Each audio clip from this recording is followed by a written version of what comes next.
Welcome to the Binge List. I am your host, Paul Chapo, and I am recapping The Falcon and the Winter Soldier, Episode 2, The Star-Spangled Man. A new guy has taken over Captain America's shield, and everybody's upset about it, especially the Winter Soldier. But before we get into that, let me just say they kind of lost me with this episode. I had so many mixed feelings about it. It's clear that we've established that this series can only have one action scene per episode. And the rest of the episode is just a bunch of bickering between Sam and Bucky. Okay, granted, it's pretty entertaining, but it just seemed like there was a lot of walking and talking. Fight scene. More walking and talking. Move to a new location. More walking, talking. And the new Captain America was really annoying. And maybe that's the point. But I kind of got the feeling that they want us to like him. Because it doesn't seem like he's going to be some kind of secret villain. But every time he tried to say something vaguely patriotic, I just felt something turning inside of me. And it's not a good turning inside me. It's like a revulsion. And of course, they saddled him with a sidekick, and he's black. Because Captain America had a black sidekick, which Sam got angry at being reminded about, by the way. Because John Walker tells him that, I wish you could be my wingman like you were for Captain America. And he really got pissed off. But yeah, so they saddled the new Captain America with a character who calls himself Battlestar. I'm not even sure. I felt bad that I've never heard that name before. I'm sure it's actually a guy from the comics. The plot here, in case you're wondering, is that this group called the Flag Smashers, great name by the way. That name could only make sense in a comic book because it's really, really on the nose. I mean, seriously, they couldn't come up with a better name. Okay, so apparently the Flag Smashers are some kind of anarchy group or something. They want to bring the society back to the way it was before the blimp. Why?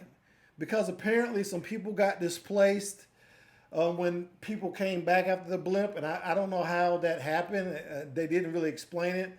The only thing I could come up with was the idea that maybe like when the blip happens, obviously there were a lot of empty houses, and maybe the government gave these empty houses to new people. But when the old house owners came back, those people were forced to move or something. Like I said, they don't really explain it, but it sounds like something along that line.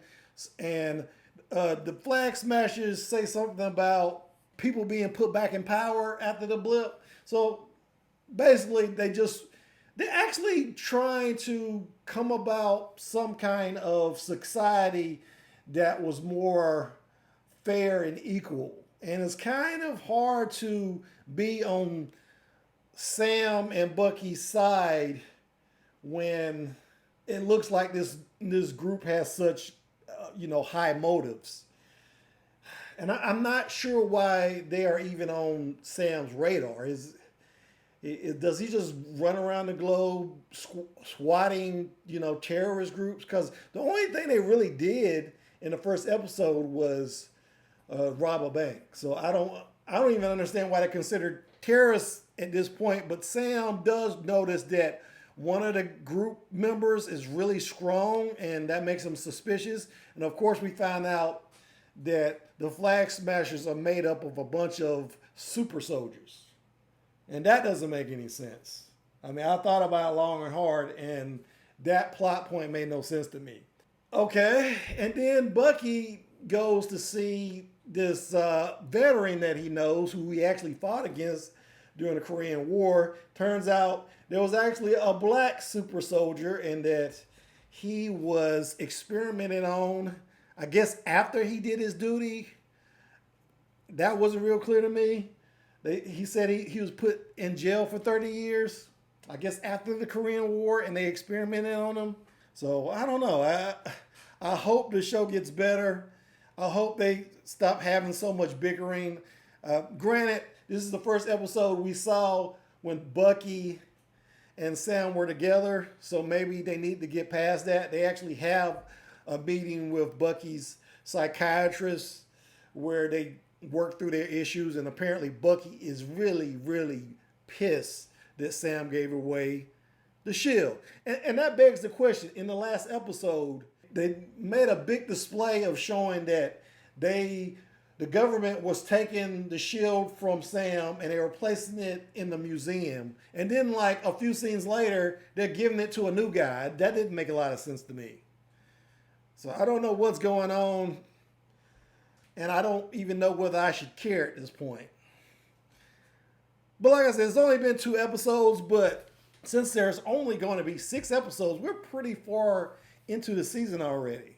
And of course, the last thing we find out is that Bucky wants to go talk to somebody who knows Hydra because he thinks that Hydra may have something to do with these super soldiers. So we find out that they are going to see Zemo, and they actually call him Zemo. I don't remember that being his name in Captain America Civil War, but whatever. So they're going to see Zemo. I think he's in Russia or something.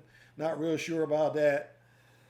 The only other thing I would say about the episode, they had this really weird racial moment in the episode. Actually, they had more than one, really. They had that scene with the kid where the kid calls Sam Black Falcon, and he kind of takes issue with that. Then there was a scene where he's arguing with Bucky, of course, and the cops roll up and they just assume that Sam is the bad guy. And by the end of the scene, Bucky is actually the one being arrested instead of Sam. So I thought that was kind of clever. It was a little clever because it turned your expectations on its head. But there's not enough racial element to this show to just really make a point about anything. I just thought it was something funny somebody decided they were going to do. And of course, the cop realizes this is one of the Avengers. At least Sam is one of the Avengers. I'm not really sure whether Bucky is an Avenger at this point.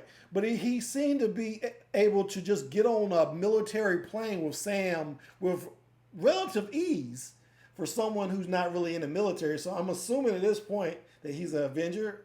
I don't know. Like I said, there's a lot of things they need to explain to us before they move on. But overall, I was really disappointed with this episode, and I'm hoping that they pick it up a little bit and we get some more clear motives with the villains. And maybe Zemo will make it all better. Who knows? Because that guy was great in Civil War, so we will see. We will see in the next episode. But that's all I got for today. I'd like to thank my subscribers. I encourage you, hit that subscribe button. Give me a comment down below in case I didn't understand something. Is there anybody out there that could explain this to me a little bit better? Because I seem to not be getting what I'm supposed to be getting.